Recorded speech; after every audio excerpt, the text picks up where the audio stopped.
Good morning, students. In previous lecture, we have seen rest, motion, and everything is in motion according to the reference point origin. Means कोई एक object अगर एक time पे किसी एक person के according rest पे है तो वही ऑब्जेक्ट उसी टाइम पे किसी दूसरे पर्सन के अकॉर्डिंग मोशन में भी हो सकता है. That is rest and motion are relative terms. हम कर चुके हैं. Now we are moving to physical quantities. Physical quantities physical quantities क्या है? मैंने आपको प्रीवियस लेक्चर में बताया था ऑब्जेक्ट के बारे में. ऑब्जेक्ट्स क्या होंगे? Objects are those things which can be touched, can be felt, है ना. हमने किया था कि किसी भी चीज को जिसे टच किया जा सके, जिसे फील किया जा सके, जिसे देखा जा सके, मेजर किया जा सके, उसे हम क्या कहते थे? ऑब्जेक्ट कहते थे. No physical quantities, the quantities which can be measured directly और इनडायरेक्टली. फिजिकल वही चीजें होती है जिसे हम देख सकते हैं, ना, फील कर सकते हैं. अब जैसे आपके सामने ये बोर्ड है, ये फिजिकल है, आप इसे देख सकते हैं, टच कर सकते हैं, ना. तो क्वांटिटीज क्या होंगी? फिजिकल क्वांटिटीज क्या होंगी? फिजिकल क्वांटिटीज वो होंगी जिन्हें हम मेजर कर सके. फॉर एग्जांपल किसी का मास मेजर कर सके, किसी की स्पीड मेजर कर सके, है ना. तो ये क्या होती है? ये सभी क्या होती हैं? फिजिकल क्वांटिटीज होती हैं. डायरेक्टली और इनडायरेक्टली का क्या मतलब है? डायरेक्टली का मतलब ये है कि मैं अब जैसे इस बोर्ड का मास मेजर कर सकता हूं. फॉर एग्जांपल 5 kg है इसका मास. डायरेक्टली मैंने मेजर कर लिया, इसे वेट कर लिया, ठीक है. अब अगर मुझे फोर्स निकालनी है तो फोर्स का फॉर्मूला आपको क्लास 8th में भी आया होगा. Force is equal to mass into acceleration आएगा फर्दर क्लासेस में. तो हमने वहां पे फोर्स के फॉर्मूला में मास को हमने काउंट किया ना. फोर्स के फॉर्मूला में मास आया तो पहले तो हमने मास ही निकालना था. तो वो हो गया इनडायरेक्टली कि हम फोर्स को भी मेजर कर सकते हैं. जैसे हमने पिछली क्लास में force is equal to mass into gravity किया था, क्लास 8th में भी आपने किया होगा, है ना. तो वो क्या था कि हम इनडायरेक्टली भी किसी क्वांटिटी को मेजर कर सकते हैं. तो वो क्वांटिटीज जिसे हम डायरेक्टली और इनडायरेक्टली मेजर कर सकें उन्हें हम क्या कहेंगे? Physical quantities. क्या कहेंगे? Physical quantities. जैसे मास को मेजर किया जा सकता है, स्पीड को मेजर किया जा सकता है ना. So there are 2 types of physical quantities. One is scalar quantities and second one is vector quantities. बिल्कुल नई चीज है, थोड़ा सा ध्यान से सुनिएगा. Scalar quantities and vector quantities. Scalar quantities are those quantities which requires only magnitude for the complete description. Scalar quantities क्या है? मैग्नीट्यूड से क्या मतलब है यहाँ पे? ये देखिए मैग्नीट्यूड होती है एक नंबर वैल्यू. क्या होती है? Number value. अगर आपसे कोई इंसान ये पूछे, फॉर एग्जाम्पल आप किसी शॉप से शुगर लेने गए हो और आप वहां से 2 kg ऑफ शुगर लेकर आ रहे हो. यहाँ पे मैंने एग्जांपल्स लिखे हैं.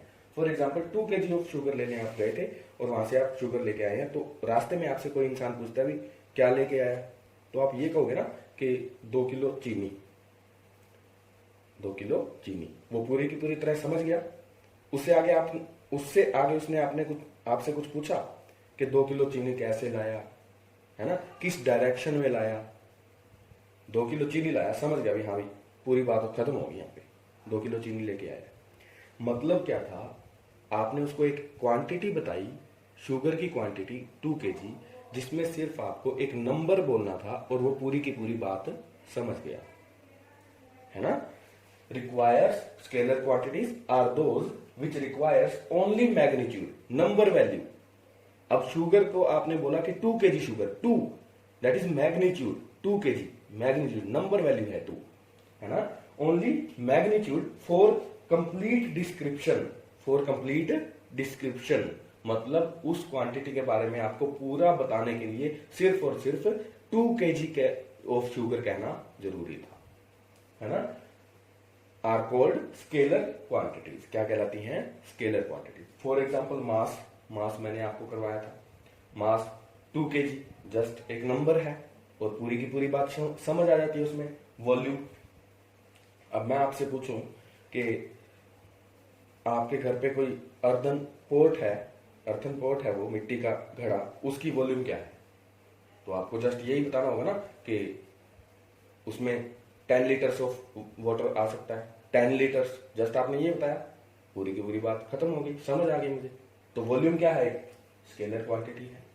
डिस्टेंस, डिस्टेंस और डिस्प्लेसमेंट आपको भी आएगा इस लेक्चर में, फिर आपको पता भी लगेगा कि डिस्टेंस कैसे स्केलर है और डिस्प्लेसमेंट कैसे वेक्टर है। Clear. Then vector quantities. Vector quantities क्या होती हैं? अब जैसे हमने पढ़ा कि स्केलर क्वांटिटीज में ओनली एंड ओनली मैग्नीट्यूड की जरूरत है, दैट इज नंबर वैल्यू की जरूरत है उसके कंप्लीट डिस्क्रिप्शन के लिए।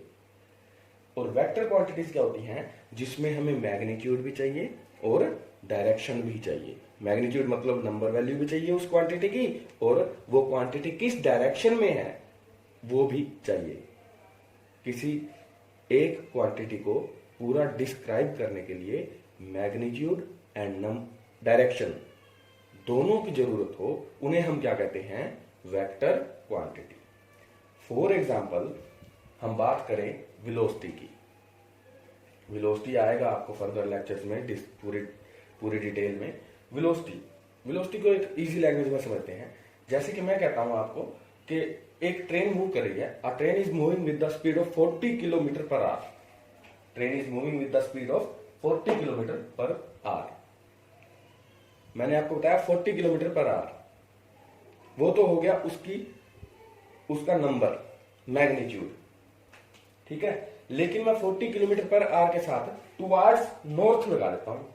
Towards north, train is moving 40 kilometre per hour की स्पीड से ट्रेन मूव कर रही है किस तरफ? नॉर्थ की तरफ। तो आपको डायरेक्शन मिल गई। तो ऐसी क्वांटिटीज को जिसमें हमें नंबर वैल्यू के साथ साथ डायरेक्शन भी बतानी जरूरी है, उन क्वांटिटीज को हम क्या कहते हैं? Vector quantities. अब शुगर की केस में हमें बताना जरूरी था 2 kg शुगर टुवार्ड्स नॉर्थ। क्या बात हुई? कोई मतलब नहीं बनाना वहां पे। 2 kg शुगर लेने गए थे, लेकर आ गए, तो वो तो क्या है? Scalar quantity. Velocity of train is 40 kilometre per hour towards north, towards east, towards south. That is हमने उसमें डायरेक्शन बता दी कि हाँ ये ट्रेन इस डायरेक्शन में जा रही है, तो क्या वो वेक्टर क्वांटिटी। एक और एग्जांपल से समझ लेते हैं हम, डिस्टेंस एंड डिस्प्लेसमेंट के एग्जांपल से। अब जैसे आपके घर से आपके स्कूल को जाना है, माता हर की देवी स्कूल को जाना है, तो माता हर की देवी स्कूल की तरफ जाने के लिए आप अपने घर से निकलोगे, लेफ्ट टर्न लोगे, देन राइट टर्न लोगे। टर्न लेते हुए आप अपने स्कूल को पहुंचे, है ना। तो उन टर्न्स में क्या आप डायरेक्शन बता सकते हो कि मैं पहले मुझे इसी डायरेक्शन में जाना था, मैं यूं गया? नहीं बता सकते ना। पहले आपने लेफ्ट टर्न लिया, डायरेक्शन बदल गई, फिर आपने राइट टर्न लिया, फिर डायरेक्शन बदल गई, तो एक डायरेक्शन तो है नहीं उसमें, है ना। तो उसमें आप डायरेक्शन नहीं बता सकते, लेकिन सिर्फ इतना बता सकते हो कि मैंने 1 किलोमीटर या 2 किलोमीटर चला।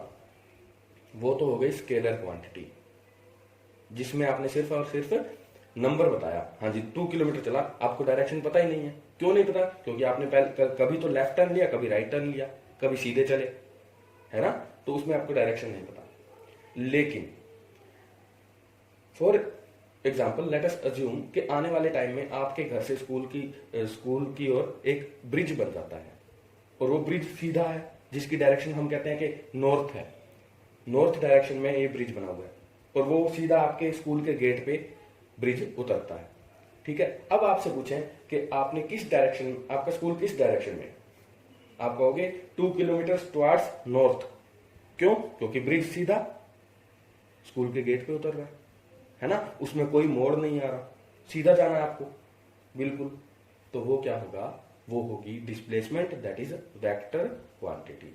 डिस्टेंस एंड डिस्प्लेसमेंट आपको फर्दर लेक्चर्स में आएगा। Clear? So scalar quantities and vector quantities, I hope these are clear now to you. Okay students, thank you class.